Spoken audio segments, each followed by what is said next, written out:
Good evening, viewers, and welcome to The Price of Fame. My name is Lunga Tshuka, and I will be your host.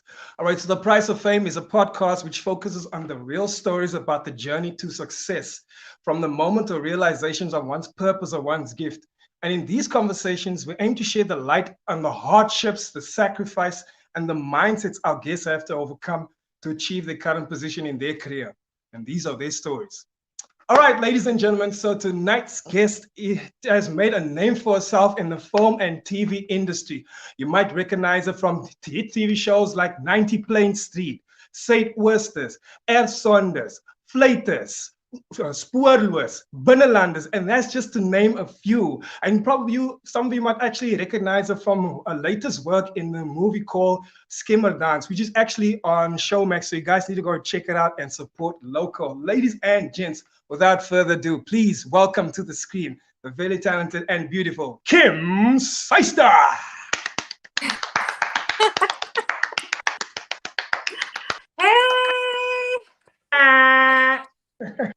You made it sound so awesome. Oh my goodness. Yeah, no, you can get me. I do intros as well, you know. It's in my CV, you know, if you even need an intro, even if you're just like coming, you know, family visits, I'll come there first and I'll give the whole intro there. Ladies and gentlemen, so all of that stuff. Introducing. How are you doing?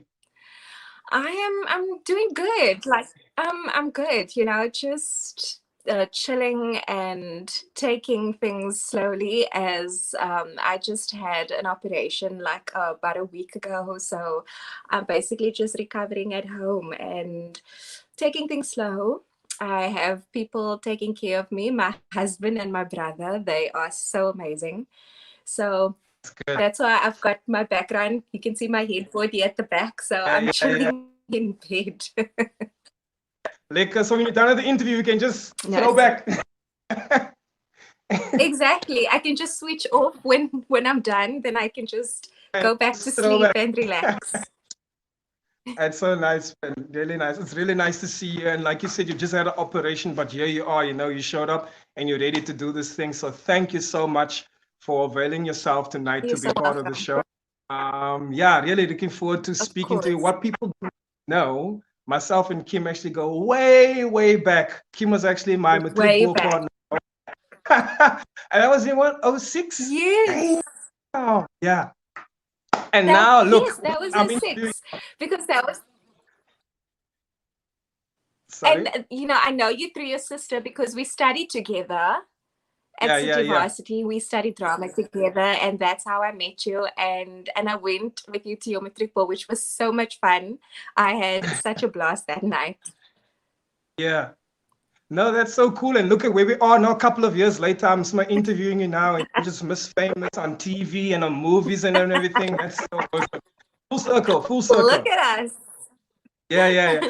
Right, so it's been 6 months now into 2021, and I feel like for the entertainment industry, it's been a lot different, a lot better than last year.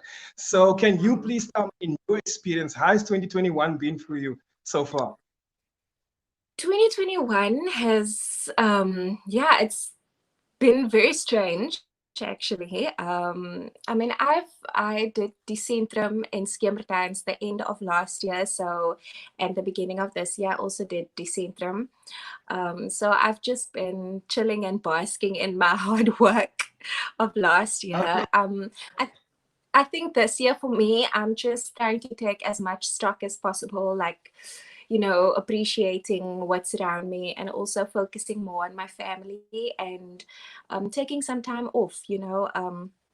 I will get back into things as soon as I've recouped. But, you know, we as actors, sometimes we neglect ourselves, we neglect our mental health, and we need to take time to just, you know, spend with our loved ones. And with everything that has been going on with the pandemic, we just have to sit still and appreciate the people closest to us. And I think 2021 has been that year for me, where I just try to spend as much time with the people closest to me and just taking like time off and just recouping, and reevaluating things. Yeah.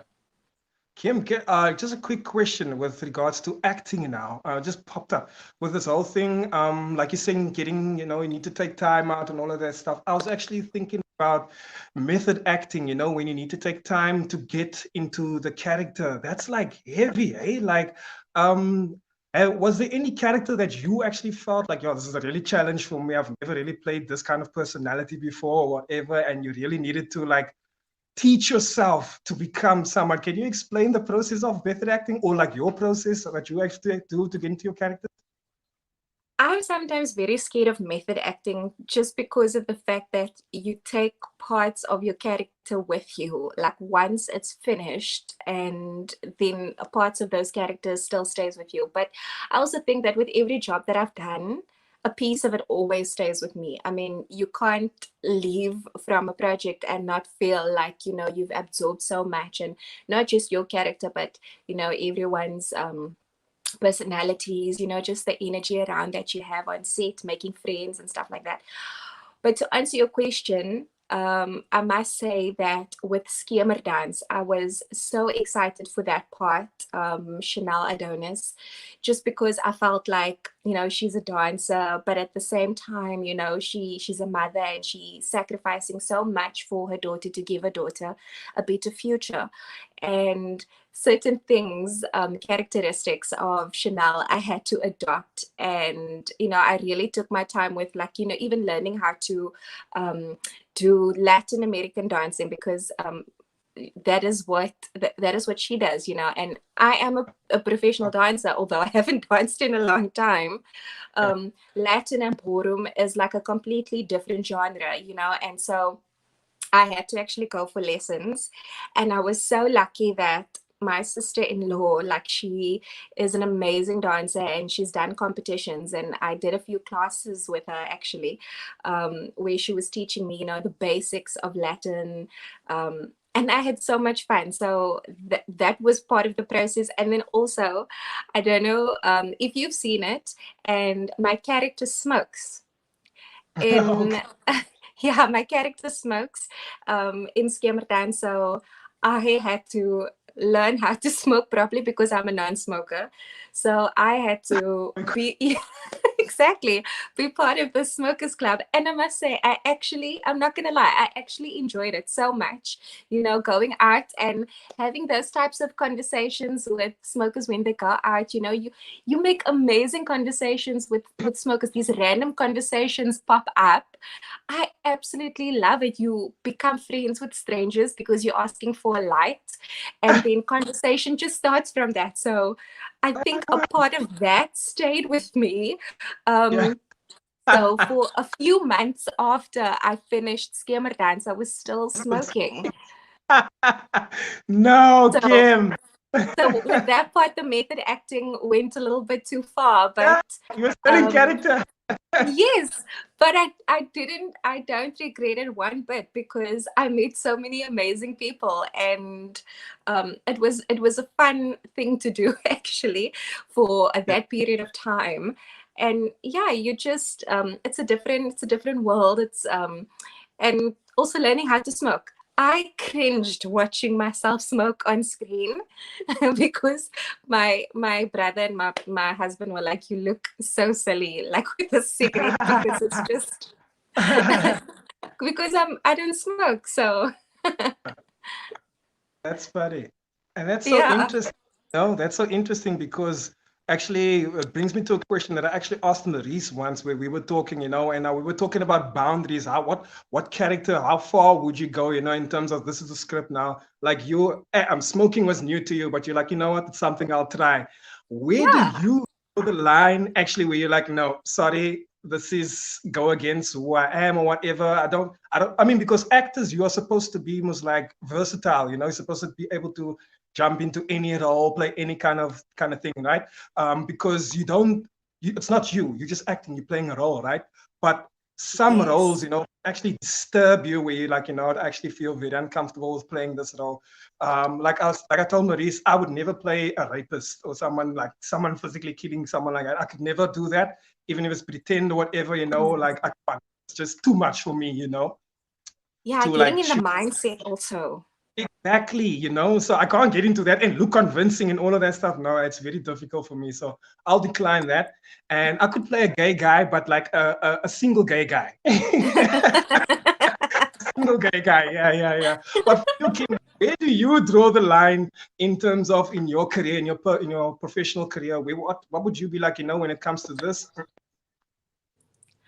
I think, I've been fortunate enough that with the work that I've gotten, that I haven't had the opportunity to be like, okay, no, this isn't something that I would do. For me, like so far, the roles that I've gotten, it was still a challenge, because you have to, sit, you need to do your research and stuff like that. So, and some of my characters were like pretty straightforward, and I wouldn't I believe that there are certain characteristics that I can take of myself and then put into that character, so it is almost like you're playing parts of yourself.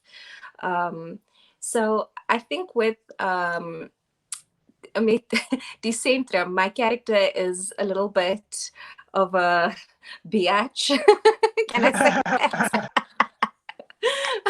So I really enjoyed playing that character, but also because of the people I'm playing opposite to, like they allowed me to just go there and they allowed me to, go to that difficult part. And so it's always nice if you have people to, give you that space to be able to go there with your character.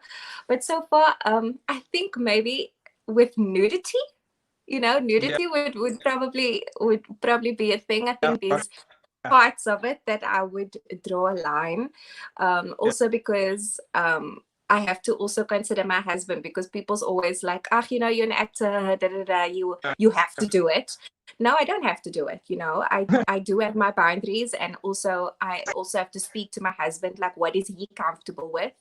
Because at the end of the day, I represent not just myself but my family, so how does it make him feel? Like, so far my husband's always been very supportive of everything that I do, and people always ask him this question, like, how does he feel if I do like intimate scenes with guys? Like, how does he feel about that? And he always has the funniest answers for them. And so my husband respects that. For me, it's always like, what is our boundaries? Like, what is he comfortable with? Because he knows what I'm comfortable with. So I'm like, okay, I'll go there if the character requires it, but only up until a certain point. Everyone's got their boundaries. Yeah. Also, like, I mean, like when you have like kids in the future, you don't want them to be like, hey, and like they come back and tell and remind you about that one time in this one movie, when you look like that. Look, Mama, is this you? Yeah. It's so crazy. Like, I mean, you were speaking about like boundaries and all of that stuff. And yeah, also with nude, I think if you want to see me nude, you're only gonna see the backside. You're never gonna turn around. Just the buns. Just the buns. Yeah. And I'll click.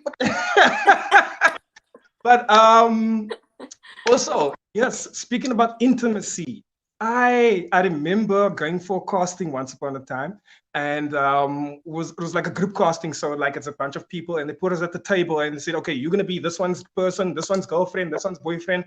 I wasn't like, no one briefed me on that. So like I was completely shocked with that. And then they're like, okay, I wasn't ready for that at all. This chick was supposed to be my partner. She put the arm around me and she's like starting to rub my chest and she's like, she's playing a part. I mean, just for casting, and I'm so stiff and I was like, I couldn't get into character. I know, and that was so difficult for me. And I was like, and I thought I could do it. But it's not easy. You don't just, I mean, it's a complete stranger to feel completely comfortable and convincing to others that we are actually intimate. She likes it when I touch her ear. She likes it if I stay in the eyes too long. And I just met her today. Wait, and you just met her? Just met. After the casting, they said, okay, you, and you come inside. And then they say, okay, so be at the table. This is the vibe. It's dinner. And you're friends and you're couples. You together, and action. And then you must just ad lib and speak. Hey, so how's the game? And she's like, oh my word. And I was like, this is too much. This is too much. No, but It you was see this, that is the thing. When you have these castings, you get these funny briefs, Lunga, and it's, you show up, you don't know what to expect. And also, especially if you do stuff like that, you don't know who you're going to meet there, you don't know who you're going to be, like, I don't know, like, this is my husband, this is my wife, like.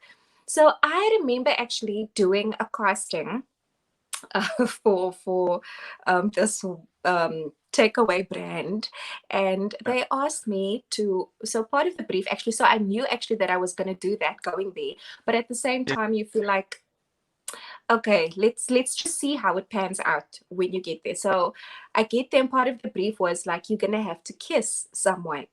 And I get there and meet a random stranger, and you guys have to do this kissing scene. And yeah, there I was. We are a couple, we just, or we're dating and stuff, and now yeah, we have to be like so intimate with each other, and it's literally like smooch kiss. And yeah. nephew was like, And you he must be went, no, Lunga, but this guy went all out. I was like, yo, He's like, yeah, I can do that. yo. I like, okay, do I still have a boyfriend after this? Like, Yeah. what is this? It was, yeah, it was so strange. And then you know what? After I was lucky enough to get a call back, but at the callback, yeah, it was even more strange, because now they coupled us up with like different guys, and there were like 3 different guys that we coupled up, so they wanted to see like who we kissed the best. So You're like it was costume that. of kissing. It's like, yeah, yeah. You see the stuff that we have to, and it's like, at that moment, and you feel like you're in the twilight zone, you're just like, okay, I'm doing this, da, da, da. But afterwards, thinking back, now that I think back, I'm like, did I actually do that? That is ridiculous. Why? Hukum? Yeah.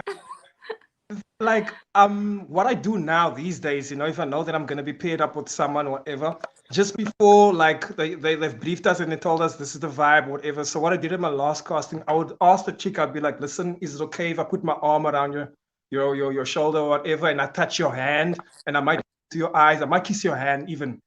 Just that small little gestures. And then she like gave me Yes. consent, and it was like perfect, because like we expect it.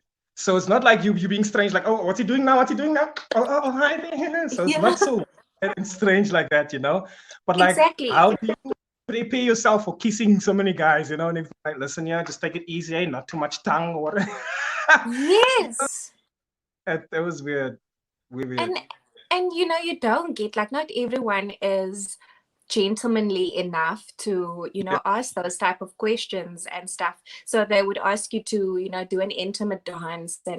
But you also get a lot of guys that you do sense that they're a bit uncomfortable, just because they don't know how far they can go, which is great, because you can't go that far. This is a casting, there are boundaries and stuff, so there's always like that type of like bit of nervousness going on, but from both sides also, so you just at least that there are boundaries. But some people don't know. Some people will like stick their tongue down your throat and be like, guys, no. Sorry, I thought it would be easy. But like once you're in that situation, it's not that easy. Speaking about the act, let's take it all the way back, because I know you said 06 you were studying acting and everything like that, but let's take it back to the beginning, where the bug bit you, where you found like, and you told yourself, this is what I want to do for the rest of my life. Can you take us back to that very, very moment? How old were you? Well, I don't know the exact moment, but I was about 5 years old when my mother, she took me to my first ballet class, and obviously I absolutely loved it. I love dancing, I love performing, and I knew that I wanted to be on stage. But obviously at that time you also think like, oh, one day I want to become a doctor, one day I want to become this, one day I want to become that. And you don't really necessarily think that there's a career in the performing arts. So eventually, speaking to my mother and telling her what I wanted to become. You know, she was a bit skeptical, but she's always supported me.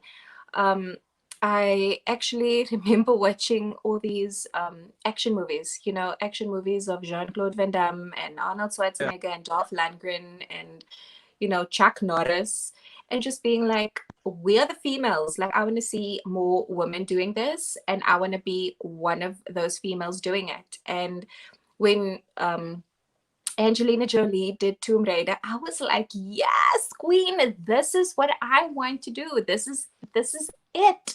This is it. And so I was 10 years old and I said to my mom, I want to become an actor. And she's like, okay, cool. So what's the next step? You know, you can't just automatically become an actor. You know, what are you going to do to get there? And I'm like, I don't know. And she's like, well, what about a drama class? Are you in a drama class at the moment? I'm like, no. And she's like, well, then you should enroll in a drama class. You know, there's a drama class at school. So why don't you then start doing drama class? And then it was literally like in the middle of the year that I joined the drama class. So it wasn't even like at the beginning of the year. So luckily Yeah. I could get in, you know, in drama class and stuff. And that's basically where it started. And then afterwards I got myself an agent. I think I did my first commercial when I was 14. And I remember I had to like bunk school because I'm like, oh, I have to go and do this casting. And I was fortunate enough to, my very first casting that I attended, I got the job, and it was a commercial. And yeah, and I remember my teacher at the time was also very supportive. You know, she was like, yes, you need to go there. If that is your dream, if this is where it needs to start, then you go for it. So yeah. That's so really nice, man. And lucky you to someone nail your first casting. That was really I awesome. know, but it didn't always happen that way because I was like, okay, this is nice. And then Like, all this like is the easy. second, I third, can do fourth, this. fifth, yes, but like the second, fourth, third, fourth, and fifth, and up until how many I was rejected. You know, it Yeah. doesn't always just go where you go into a casting and you're lucky enough to like just be booked because, you know, for every 10 gigs that you book, you had to do like 100 castings and get rejected. You know, there are so many castings that you have to go to. There are so many auditions that you have to do, and it's rejection upon rejection. And you need a thick skin. And I learned that very early on, what it takes to, you know, you can't just allow yourself to feel like, you know, mope in a corner, because tomorrow you need to get back out there, you need to put yourself out there, and your mental state need to be right. You can't even ponder on the job where you got rejected like the Yeah. previous day. You need to, sometimes I had like 3 castings in a day, and then I would take the bus all the way from Mamre, you know, and do all my 3 castings, and then take the bus back for another 2 hours back to Mamre. So, and then I wouldn't even book those gigs. But you know, you just had to like constantly push and persevere until something happens. And that's essentially the price of fame, what you got to That is do. the And price that's of it. time and effort that you have to invest without a sure thing, without knowing that they might pick you today or whatever. But you need to know Exactly. Yeah. to put your best foot forward. You can't tell them, listen, I came from so and I'm tired now, and just give me a break. No, you must come there and you No, must.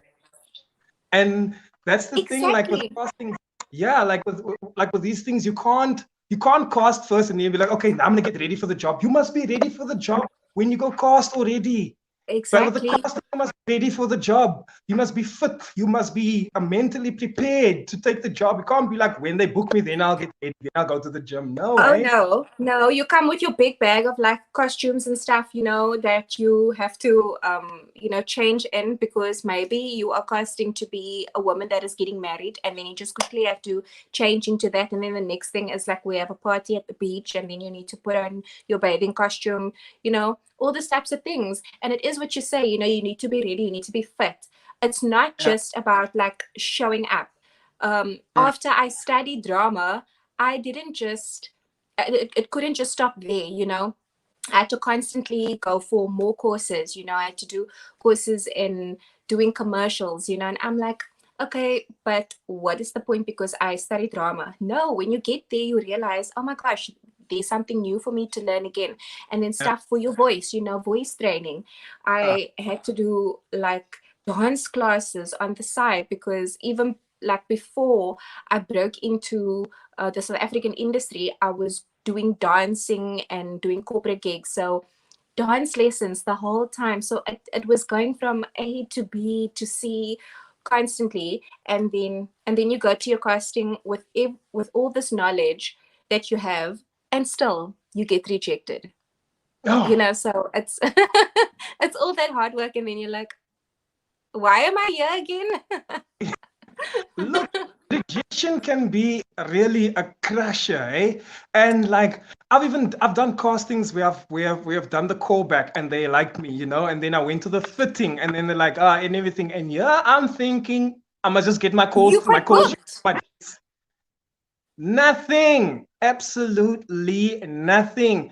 And like in so many castings I've went to, like the callback and meet the director and everyone, and they're so happy, but they don't call you. And it's like, hey, you forget about it and you on to the next one. Because at the next casting, you can't be like, yo, what if they don't like me? The other casting they didn't like. You can't be like that. You must be like, I'm here, I'm ready, I'm happy, Exactly. I'm Lunga Tshuka, and I'm available for the New dates. mindset, refreshed. You can't think of what happened there. This is now something new. That is what you need to focus on. Yeah. You mentioned coming all the way from Mamre, and it's like a 2-hour bus ride to Cape Town to do all of your castings. And please correct me if I'm wrong. All of your castings, well, when you were starting out, most of your castings and your jobs were all in Cape Town, right? So that's every time a 2-hour drive. And sometimes you have things after each other, like 2 days after each other or 3 days after each other. And you have to do that back and forth. How did you cope when Yes. you were, for example, shooting a movie or shooting a series and it was shot in Cape Town all the time and you needed to be there 5 o'clock in the morning? Would you then sleep over at a friend's place or would you get up extra early and back and forth? A little bit of both. So when I studied at City Varsity, my mother told me that I would have to take the bus. I mean, obviously, that is a given. I can't expect my mother to drive me all the way from Mamre. For those people that don't know where Mamre is, because there are still some Cape Townians that don't know where Mamre is, and they're like, Malmesbury. I'm like, no, it's two different little towns. Yeah. Mamre is a West Coast little town just past Atlantis, and it's about a 60-kilometer drive, approximately. Like to Cape Town, So Yeah. say for instance, okay, so when I was studying drama, I took a bus every single day to and from varsity. That was like about 2 hours, and you had to wake up early because class would start at 9 o'clock. But there's a whole bunch of students going to Cape Town, with the bus and stuff. But now with the castings and if I booked a job, so many times, like, and with commercials especially, you get like these very very early call times, like 4 o'clock even. I had to wake up very very early. Then my mother would have to take me all the way to Cape Town, and she would then have to drive back, and then her day would start. So because Oh, at 4 in the morning, sometimes you don't have a bus driving that early, and say call time is 4 o'clock, the buses maybe only start driving at like what, 4 or 4:30, and I need to be on set at 4. So that didn't work. So then I would have to ask my mother because I didn't have a car at the time. I couldn't afford a car. And yeah. with us as actors, you sometimes it's difficult to get a car, because we are actors, we are freelance actors and stuff. So then my mother would have to take me, or if it's during the day, I would have to take a bus, and it's not like today where we have the convenience of Uber. I'm like, where was Uber back in the day? Because it makes life so much easier now, although it can become expensive if you do it too much.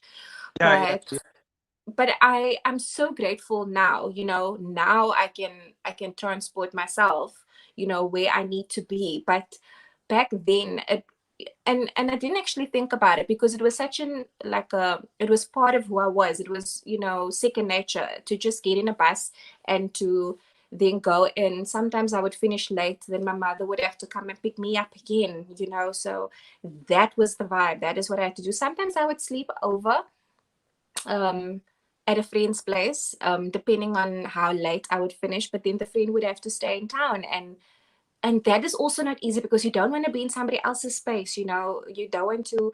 You rather would want to then travel up and down than being in somebody else's space because they've got their stuff going on. But if I was lucky enough for somebody else to also be on that same job, then maybe I would sleep over at a friend's place. You know, because Yeah. they understand, they completely get it, you know. Yeah. So yeah, but it was second nature. I didn't think that it was a difficult thing at the time at all, and I still don't think, because there's still so many people doing that, you know, still so many people having to take public transport every single day to get where they need to be, and it's part of who they are because they don't have a choice. They don't have a choice to. So yeah. So, like you're saying, they don't have a choice. I was going to ask now, did you do all of the things in Cape Town by choice because there's nothing really happening in Mamre in terms of your ambitions and your goals, you know, with acting and all of that? Were there any theaters and dramas, those things that you could have done in Mamre, or even like ads? Were those any of those things happening for you at that side? Well, no, unless the production decides to, you know, have something in Mamre, but Oh, nothing, you know, we don't really have those type of productions unless I start something and unless I do, you know, write a production and then have something there. I remember like about 10 years ago, I did a production, but it was more like physical theater, doing more dancing and stuff. So yeah, we did things like that, you know, to keep the youth busy and things, and we actually had so much fun. And I was actually telling my mother the other day I wouldn't mind doing that again because I had yeah. so much fun. But in but making a living out of it, no. Okay. You know, it would just, you know, it would be something for the youth to look forward to. You know, this is like where you start. This is um what you can do, you know, like just trying to give them tools, like stuff like that I would do. But for me to work in Mamre, they would, you know, unless I taught drama, you know, that's also another thing. But what I wanted to do was film and television, and most of the stuff was happening in Cape Town. But I'm still waiting for that one production that will shoot something in my hometown. Like that is a dream of mine. And I Yeah. remember someone actually from my hometown saying, "Why don't you like produce a movie or a series or something and then do it in your hometown?" So maybe that is what I have to do, you know, Oh, to take it back and to make my dreams come true by like working in my hometown, because that would yeah. be amazing. That's awesome. No, it's really cool. I mean, everyone wants to, like, even me, you know, once I reach a certain level, I would like to come back and maybe do a big show, you know, in our hometown, just to be make the peeps proud, eh? Yeah, And and like, just to have sorry. inclusivity also, you know, because it's actually, you know, people want to be able to be included, you know, in that. And especially like the young kids, you know, they love dancing and they love performing, and that is also where you discover talent, you know. And then you realize, oh my gosh, there's like such a lot of talent actually here in my hometown or wherever, you know, and they need to be exposed to those things. So it is something to actually look at. Did you have any challenges that kind of like was really, I mean, besides the distance, having to travel all along, all that long distance, apart from that, was everything else like a piece of cake for you, or was it like making friends or industry, the people is weird, or like, is it what? Can you describe some of the challenges that you've experienced, like especially when you were like building yourself in your journey? I think most of it was like the rejection part. Um, I made a conscious decision, you know, not all of the people like in the industry are all that bad. You know, I do have friends in the industry, and I've been fortunate enough to make amazing friends on set and stuff. But I like growing up and like and being busy and, you know, having to travel up and down, it was difficult to sustain those friendships. Um, Yeah, but at the same time, you know, with all the rejection going on with, you know, going in because you're so focused, you know, you're so focused in like having to book the next gig and the next gig and the next gig, that is all you sometimes think about. So those are the challenges for me, and just having to get your mental health, in check. Because, if you don't, eventually you're going to have a problem. You can't go into this business and think it's going to be easy, because it's not. Financially, we already know that we are having difficulties where that is concerned. And we're just trying to get to the next gig and the next gig. So this is also why 2021 has been such an interesting year for me, because just having to sit and be like, you can't let all of that pile up. You need to actually just sit and be like, what, my mental health is actually very important. I need to be emotionally stable for this job. Because when you go in there and you are being rejected after doing all your homework and doing so much work, you are still, once you are rejected, you need to change your mind and be like, okay, what have I done wrong? So now you start thinking and picking at yourself, and you start picking at yourself personally, but that is not even the case. So you start thinking like, oh my goodness, I'm not good enough. Like, maybe I don't have enough talent. Oh, maybe I'm not beautiful enough. Because when you go to a casting, you are literally competing against hundreds of other women that are beautiful, and they're gorgeous, and they're talented. And now you're already going in with that mindset like, ooh, like, yes, of ek didn't gaan book me, because there's a lot of talent here. And then you just have to focus, go in there, do your thing, and be like, you know what, I bring something to the table that somebody else can't. So that is what I'm going to do, that is what I'm going to bring. And then once you head out there, because I had to teach myself that, to be like, you know what, once I leave that room, once I close that door, it's all in God's hands. Now I can't do anything about it, because I've done my work now. And so that is what I had to like teach myself. And those are the challenges of like having to teach yourself the whole time. If rejection happens, it's okay, on to the next one. And if you see somebody actually in your part that you worked so hard for, you feel bad, but at the same time, you're also like, you know what, it was meant for that person. And I understand actually why they chose that person and why they didn't choose me, because she suits that part so well. But it would have to take for you to really sit back and evaluate yourself and be like, okay, cool. You understand? So that is the challenging part for me. And it still is, it doesn't go away. It's not something that completely goes away. So you have to constantly work on that mindset the whole time. No, I was gonna say now and it's something that you constantly have to, it wasn't just something that you've been through, like in the beginning of your journey. It's something that you keep No. thinking to. Because sometimes Yes. you look forward to this job and you could really nail the audition, and then someone else gets it, and you have to remind yourself again, I'm still here, Yeah. I'm and all of those things. Yeah, And the part, Lunga. And I've had my fair share of those ones where I really looked forward to the part, and yeah, then I didn't get it, because you do your homework, you do your research, and then no, it wasn't for you, boo. You need to go on to the next. And yeah, and it's still a challenge, actually. yeah. I remember like my first few castings, exactly like you described.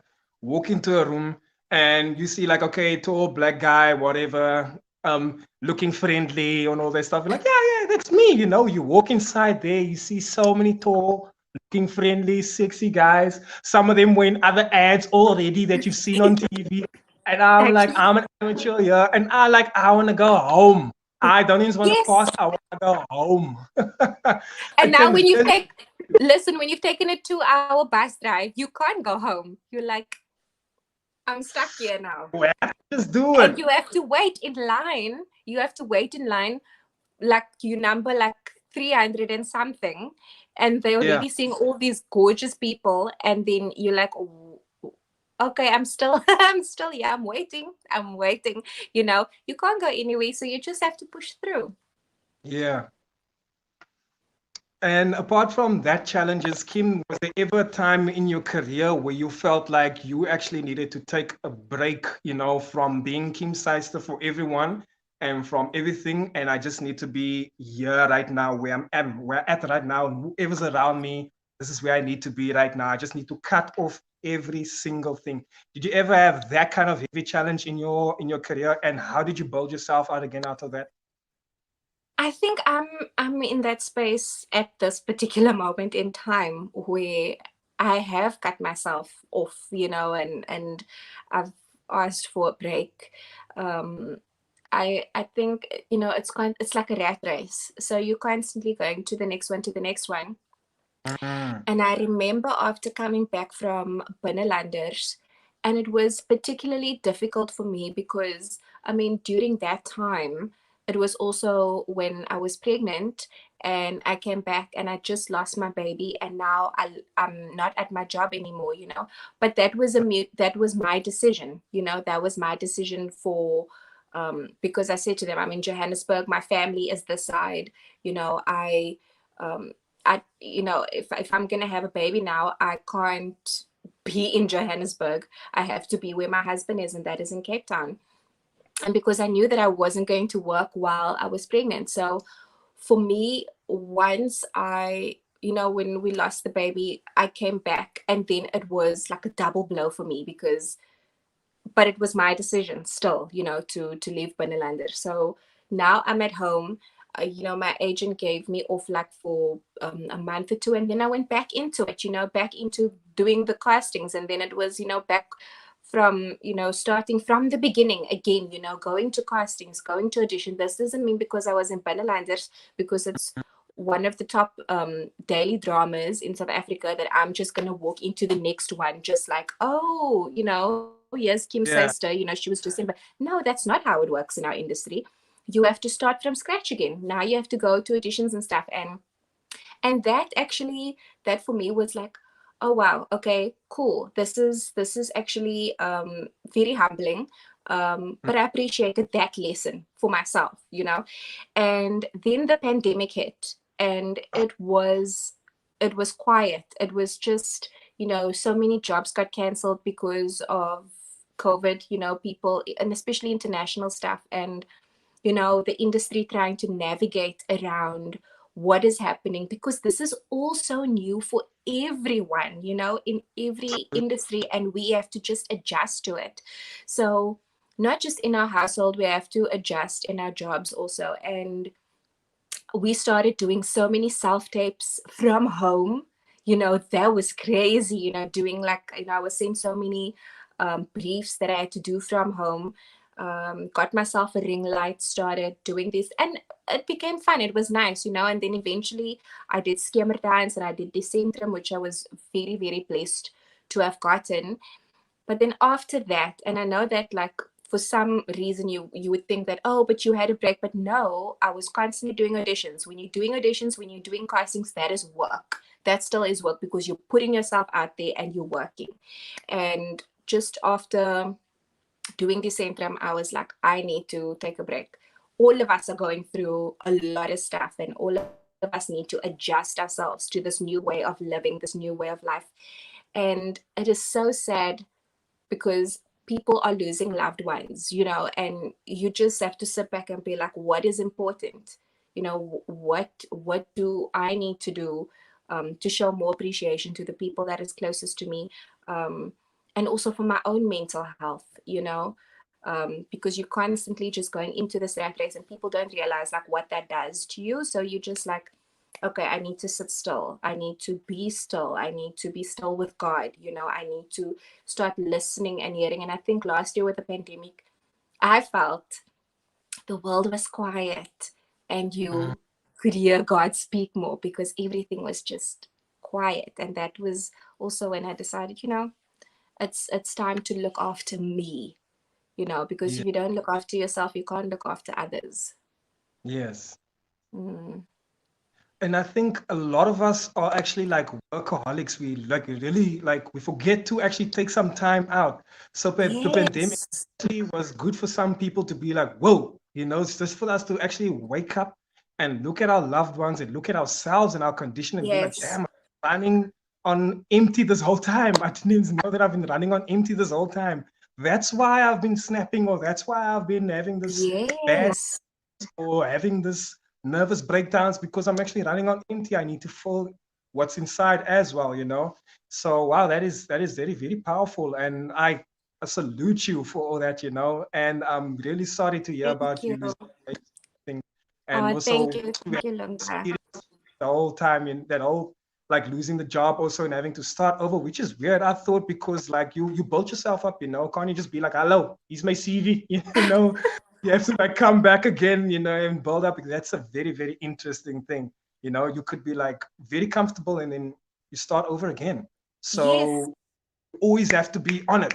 You always have to be you have hungry. You to. always have to be ready. Yes, and that is also exhausting, Lunga. Like it's exhausting having to, because for my whole life I've been it's constantly been this goal, it's been this dream of mine, I have to go for that has always been in the back of my mind. Like I was willing to put marriage like last, like we're Mm, always supposed to, like, and especially as women, like we always being pushed to marriage, because that is the thing yeah, that you have to do, like that is the end goal, and that yeah, was not on my mind. Like it wasn't a thing of like, oh, one day I'm gonna get married, one day I'm gonna have kids. No, I was like, I want to be an actress, I want to be able to inspire, I want to be able to be a working actress, you know that for me was important. And I was, my whole life, since I was 10 years old, since I decided I wanted to become an actor,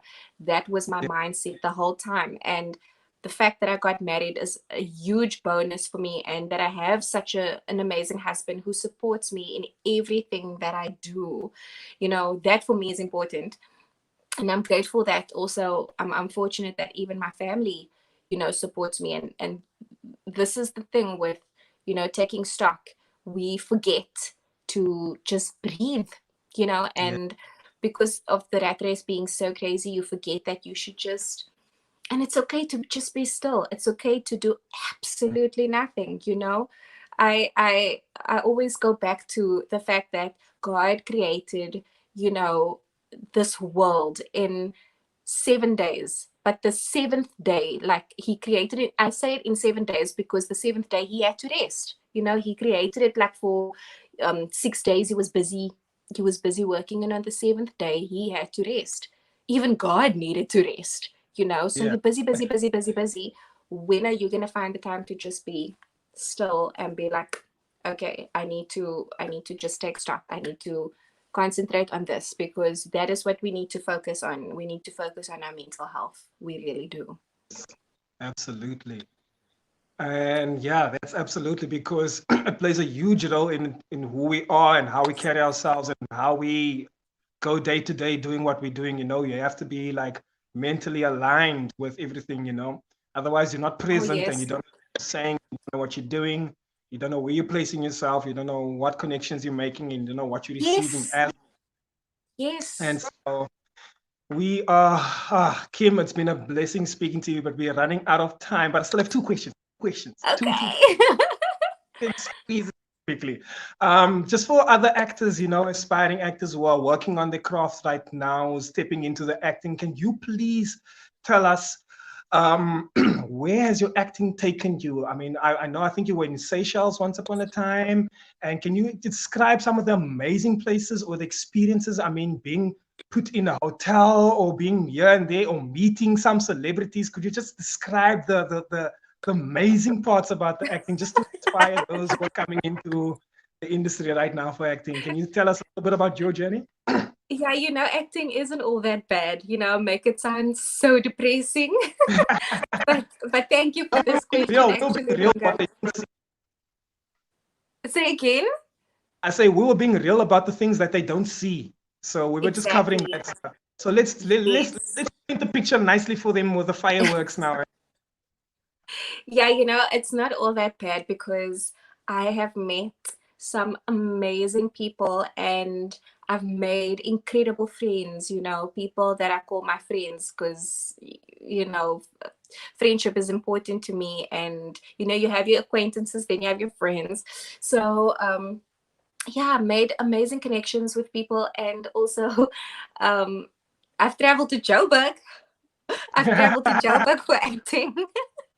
Yeah, Yeah, and I've been to the Seychelles, but that was for like when I was still a dancer. So it wasn't yeah, for acting, it was still when I was a dancer.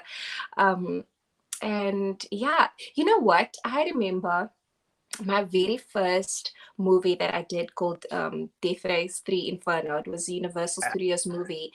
And I was working opposite Danny Trejo. And he was, I mean, this guy is from Hollywood, but he is so humble. I remember like there's always these, like we would walk down the promenade and all these fans would come up to him and he would take pictures with every single one. He didn't like say no, I'm busy or whatever. No, he was taking pictures with every single one of these people. And I asked him like, don't you ever get annoyed? And he's like, no, these people are the reason why I'm able to do what I do. And that for me was so profound. And I remember my first day shooting on this movie. After I was done, he was like, Kim, we need to go to a restaurant. We need to go and celebrate. It's your first movie. And it was like, oh my word. And then he took me to a Mexican restaurant in Sea Wow. Point. Yeah. And I say to him, listen, I still say to him, Lunga, listen, I stay in Mamre. Like I can't go home too late. Like the buses is like, is only like on a certain time. And then he's like, no, don't worry, I will just get a cab. And it was like, a cab. Do you know how expensive a cab is here? Yeah. Like money is such an issue for him. And then Neafi literally got a cab for me, like after we were done at the restaurant. It was such an amazing evening, like celebrating this guy, like being like, this is your first Hollywood movie that you're in, and celebrating like this. And he was like my big papa, because he was talking so much of his daughter and stuff, and he took care of me, so it was such a caring gentleman. And then he's like, yeah, go into, like, don't worry, they will take you home safely. Got the cab to take me all the way to Mamre. How's that? From Sea Point. That I'll never forget that. So that for me was amazing. That's awesome, man. And it's really, really nice to hear. I mean, someone from his caliber, you think that he doesn't make time for like little small talks and all of that. Yes. But he met you on this job and he's like, no, it's about you. I want to celebrate you. And this is a big moment for you. So let's go do it. It's on me. So that's really, really cool. Yeah. And I'm just like, nobody actor that is like, this is my first gig and he's like my first international movie. And he's like, no. Yeah. That needs to be celebrated. I think the question that I should have asked is that maybe you haven't done like the traveling, all of that, but like I know you've done work where it's been shot where for example, it's a Nigerian ad being shot here, or this ad for Germany. So your work is probably all over the world, I'm sure you've got some stuff that you've done, which is airing in some ads or whatever that's in Europe or in America and all of those things. And because they usually come down to do the movies. They come to Cape Town. Yes, they come to Cape Town. If they need you to shoot that side, then they will only take you that side. But otherwise, they come here. So it's not so much of there. It's so much of them coming here and taking your work there. So okay, that's basically. Yeah. Awesome. Kim, to wrap this up, this has been amazing. I'm really enjoying myself. I hope you're enjoying yourself Me too. Yes. That's how I'm just babbling, No, it's all cool. Thank you so much. And I'm sure we've learned so much from you tonight. And I hope now, so. My final question for you is, having walked the journey that you've walked right now and whatever, and I'm going to take you now into my famous time machine that I take everyone into. And I'm going to take you all the way back to the little Kim who started out with this acting, who never knew a thing about what's going to come, when you made the decision, this is what I want to do. And this is where you are right now. You have one piece of advice to leave with her. What would that be? Don't take yourself too seriously, darling. Just don't. Because, life is a journey and it's actually one big joke. So just don't take yourself too seriously. Don't stress too much. Don't worry too much, because everything will work out just the way it's supposed to, because it always does. So that would be my advice for my younger self, because growing up, I would stress about so much. My brother is still the one telling me, Kim, you need to calm down, you need to calm down, you need to chill. So that is what I would tell my younger self. Just don't take yourself too seriously and just enjoy the ride. Just enjoy it. Yeah. Everything will work out. Hmm. It takes a lot of wisdom and a journey of pain, sacrifice, and also gaining to understand that completely, to be like, you know what, it's just a joke, it's just a ride. Like, just go with it. Be Yes, present, make the best of now, and go with it. That's all that you be can and control. present. I love that. Yeah. So that's the message you would leave with your younger self. Yes, Kim, yes. it's been an absolute pleasure having you here tonight, chatting to you, and I'm sure my viewers also enjoyed, and I'm sure some of your people who have tuned in also enjoyed hearing a different side of you. And well, it's just been amazing. Is there anything else that you would like to say or whatever before we sign up? I just, yeah, I want people to, go for your dreams. Don't let anyone ever tell you not to do or that you weren't made to do something great, because you were. All of us were put on this planet. We all have our spot in the sun. If the sun is shining and you go stand on a spot, it's going to shine on you. You have your purpose that you need to do in this world. So go out there and do your thing. And please, people, be safe and take care. Thank you, Lunga. I had so much fun. Thank you so much for this and for asking me to come on your show. Kim, like I said, it's been a blessing. Ladies and gentlemen, please go and that's right. Please go and follow Kim on all of her social platforms. She's on all of them. You name it. Don't go to Tinder. She's not on Tinder. Don't look for it. We don't swiping here. But just for a fact, yeah. There's a Tinder date forever. She's on Facebook and she's on Instagram as well. And I think she's on Twitter as well. Hey? So please go and follow that. On Twitter. I'm not on Twitter. Just Insta and Facebook. Okay, cool. So I think that's the main platforms that I'll see you. So please follow Kim platforms. And like I always say, let's make the entertainment industry in South Africa the best supported by locals. You know why? Because local talent is a lekker talent. Kim, thank you so much. May you have a lovely evening. And now, thank you. Good night to you. Thank you, Lunga. Bye. Bye. Well, ladies and gentlemen, so there you have it. That's it from myself and that's it from Kim. Like I said, please support. I don't think you guys understand how much your support means. Don't just watch and then you go away. Click a like and then you share some to whoever.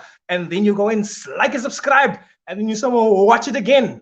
And then you just wait for the next episode afterwards. You've already liked and you subscribed and you shared this one because it means a lot.